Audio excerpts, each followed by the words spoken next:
नमस्कार मंडळी, नमस्कार. ओळखलं का तुम्ही मला? हा, अशोक टिकेकर टिंगल टवाळी घेऊन आलोय. हो हो, अहो काल बलूच्या काचा खाल्ल्या मी. खाल्ल्या का नाही? मग केळी खाल्ल्या, बलच्या काचा खाल्ल्या.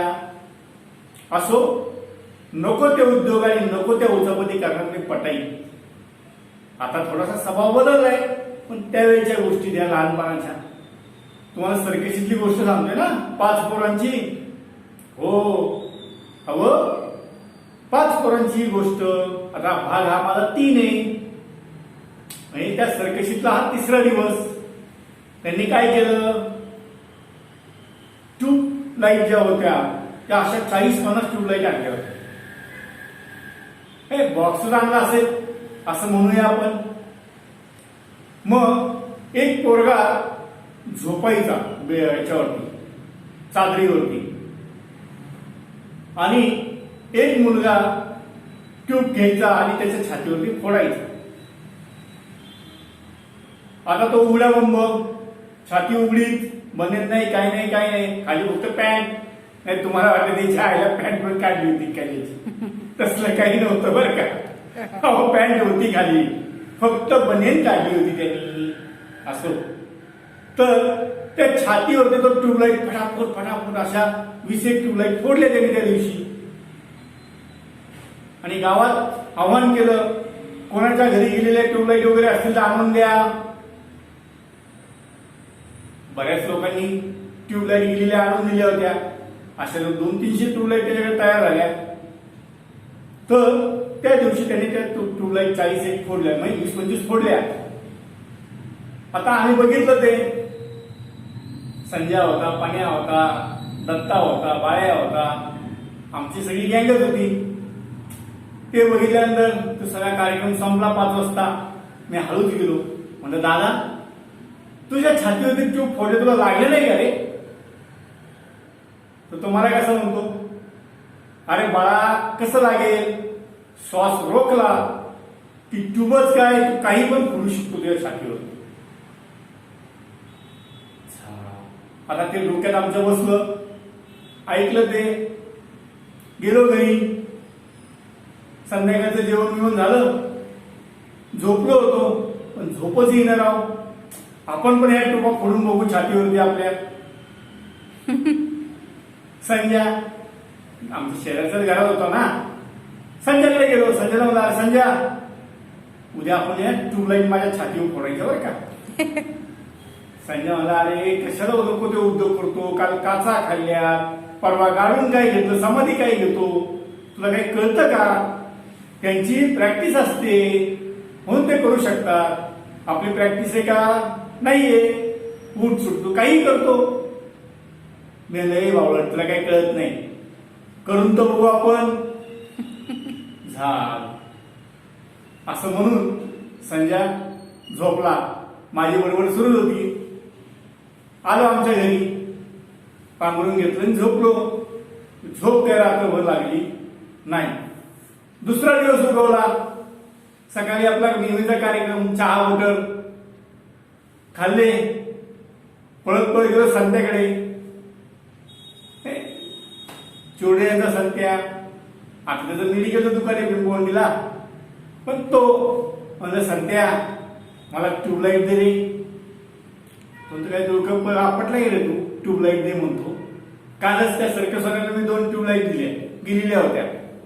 नाही नाही बघ म्हणलं अजून तुझ्याकडे असतील. थोडं थांब, काका गेले की तुला मी देतो.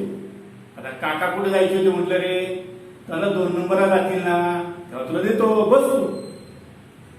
तोपर्यंत संतोषच्या आईने, म्हणजे संतेच्या आईने मला चहा वगैरे दिला. मस्त चहा पिलो, मस्त चहा होता. मग ते झाल्यानंतर काका गेले डब्बा घेऊन. संत्या म्हणला थांब. त्याने हळूच वरच्या घरातून 2 ट्यूब काढून आणल्या, चालू ट्यूब दिल्या मला. म्हणलं संत्या काकांचे मारतील तुला, तुझा भाऊ पण मारेल ना, तो काकीला कसा आहे, तुला हांदेश्वर आहे का? पण तू झाडे तो घेऊन, मी बघतो त्यांचं काय ते. हा 2 ट्यूबा घेऊन गेली. संजय अजून 2 ट्यूबा पाहिजेत आपल्याला. संजय म्हणला थांब, मी आता काय करतो, घोटण्या मामाची एक ट्यूब चोरून आणतो काय, आणि आमच्या घरातली एक ट्यूब आणतो काढून. पण करायचं कुठे रे, पिराच्या देवळात गेलो. पिराच्या देवळापाशी संजय, मी, दत्ता, बाळू ही सगळी मित्रमंडळी जमली. झाली सुरुवात. ट्यूबलाईट त्या 4 आणलेल्याच होत्या.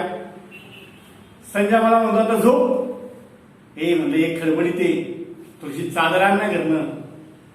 मग त्यांनी चादर आणली. मग त्या चादरीवरती आम्ही झोपलो. आता म्हणलं फळा टूप माझ्या छातीवर काय. आता संजय म्हणतो अरे ट्यूब बीब छातीत घुसली काच एखादी तर मरशील तू. त्याचा व्हाईट असा कलर निघतो बाहेर, माहिती का तुला. नको नको, आम्ही नाही काही उद्योग करणार. तू परवा असंच केलं, काढून घेतलं स्वतः, नंतर आम्ही घरी जाऊन मार खाल्ला सगळ्यांनी. आज पण नको बा, काल पण तू काचा खाल्ल्यात, आज आम्ही नाही काही करणार, तुला काय करायचं ते कर. असं म्हणून शांताराम, दत्ता बित्ता ही सगळी मंडळी निघून गेली घरी. त्यांचं घर जवळच होतं. संजय थांबला आणि अजून बारीक बारीक लहान पोरं ही सगळी 5-6 वर्षाची, 2 वर्षाची, 3 वर्षाची अशी सगळी पोरं थांबलेली होती. सगळ्यांनी चला आज जादूचे प्रयोग करायचे, आज मी माझ्या छातीवरती ट्यूबलाईट फोडणार आहे, सगळ्यांनी टाळ्या वाजवा. मग पोर आपली टाळ्या वाजवायला लागली. टाळ्या वाजवायला लागली. आमचा खेळ सुरू झाला. हे आज मी ट्यूबलाईट माझ्या छातीवर फोडणार आहे, सगळे बघा, चला चला या या या या जमा. काही मोठी माणसं म्हणून आम्हाला बोलत होती. आता हा वेळेचा बाजार ना. परत त्या चादरीवरती मी झोपलो. संजयला म्हणला आता एक ट्यूब घेऊन माझ्या छातीवर फोड. आता छातीवर फोडवलं. संजय मला श्वास घेतो, छाती फुगव तुझी, म्हणजे तुला लागायचं नाही. बरं म्हटलं. मी असा जोरात श्वास घेतला आणि घट्ट असा म्हणजे पकडून ठेवला आतच. संजयने एक ट्यूब घेतली, जोरात फोडली. आता ते काय विचारू नका, पहिल्या ट्यूबने मला काही झालं नाही. हा नाचून मी सगळ्यांना बघा ट्यूब फोडून दाखवली. हा हा हा हा, मला काही झाले का बघा, माझी छाती बघा. हे आता उघडाच होतो मी. नेहमीप्रमाणे खालची चड्डी होती. कळलं का, खालची चड्डी होती, त्यामुळे वरचं शर्ट नाही, बनियन काढली मी. झालं, एक ट्यूब फोडून झाली. संजयला झोप परत. संजय वल्लीच झोपलो. जशी एक ट्यूब फोडायची तशी पोरं टाळ्या वाजवायची लहान लहान. त्यांनाही कौतुक, मोठी माणसं बघायची, ते टाळ्या वाजवायची. एक झाली, दुसरी झाली, तिसरी झाली आणि 4थी ट्यूब फुटली. तशी एक काच माझ्या छातीत घुसली. जशी घुसली तसा मी मोठ्याने इवळलो. आई आई आई, काच लागली, आई मेलो मेलो. संजय गारवा, तुझ्या आईला रे, तुझ्या आईला घोडा लावला तुझ्या. संजय मी इवळत होतो, काचच अशी गुंतली, म्हणजे आत घुसली होती. रक्तबंबाळ झाली माझी छाती. आता तुम्ही जसा खोकला बघितला मला माहीत लागल्यासारखा, हो तशीच अवस्था माझी त्यावेळी झाली होती. शब्द फुटत नव्हता. आणि जशी ती काच आणि जसं माझं इवळणं ओरडणं ते बघितलं, तसा संजय पळाला. संजयला मी शिव्या पण बऱ्याच दिल्या. तशा स्थितीत आमच्या तोंडाचा पट्टा चालू होता. आमचं तोंड मध्ये काढला हो, शिव्या मध्ये शिव्या. आणि तसं संजय आमच्या घरी पोचला.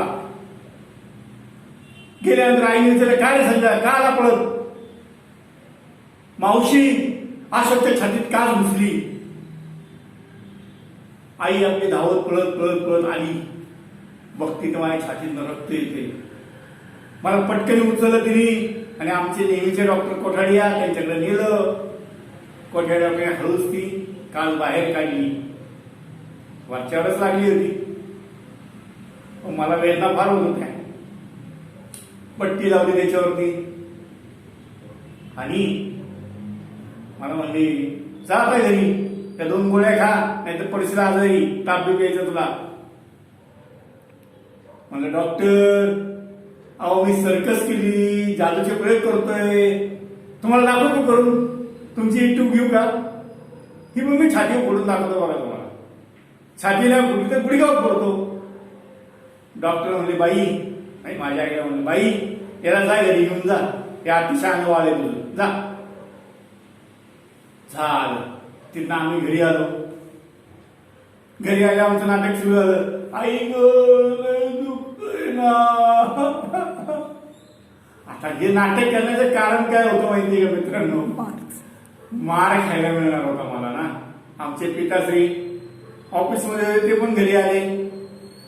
म्हटलं आपण मार खाणार, मग थोडं नाटक करू. केलं नाटक, रडत होतो नाटकी. अण्णा मला म्हणाले, ए भावड, छाती होत्या बापाने तू फोडले होते. म्हणलं अण्णा बाप तुम्ही नाही फोडली, मी फोडली. झाली घेता बाप तुम्ही म्हटलं तर त्या आणखी खवळले अण्णा माझं. अहो मित्रांनो दिली थोबडत माझ्या ठेवून एक. मी परत बोकड बसलो. अण्णा मारू नका अण्णा, माझी छाती दुखते.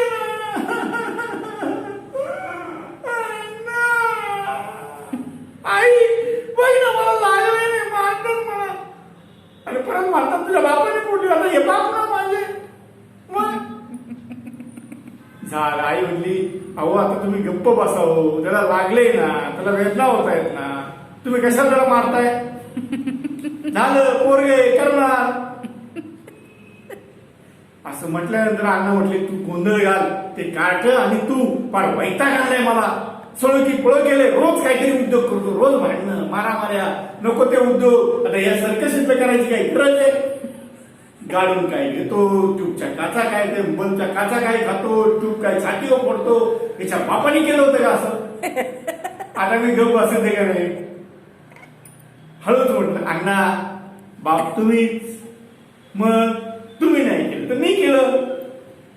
आणि मित्रांनो गंमत अशी येते की मी नाव करीन. अण्णांचा मी काका लागलो होतो, माझ्या अण्णांचा, त्यांच्या पोटी जन्म घेतला.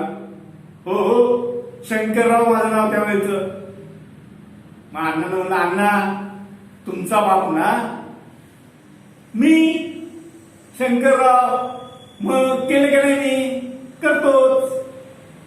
असं म्हणून मी आणखीन अण्णांना चिडवत होतो. अण्णा वैतागले आणि शेवटी ऑफिसमध्ये निघून गेली. मी आईला म्हटलं, आई आता मला बरं वाटतंय, येऊ का फेरफटका मारून गावात फिरून येऊ का? आई म्हणली, मुर्द्या मिल्या, झोप एकदा जातो इथं, जाऊ नको कुठं, नको ते उद्योग करशील तू. नाही म्हटलं आई थोडस फिरून येतो ना. आणि मित्रांनो घरात ना हळूच सटकलो आणि अख्ख्या गावभर मुंबईत सांगत बसलो, बघा मी छातीवर टूप फोडली, मी सर्कसीचे प्रयोग केले, आणि ती पट्टी दाखवायचं छातीची. आता काय सांगायचंय? लोक म्हणायचे बडव्यातून मेला नाही का? अरे असले उद्योग करतो मरशील ना.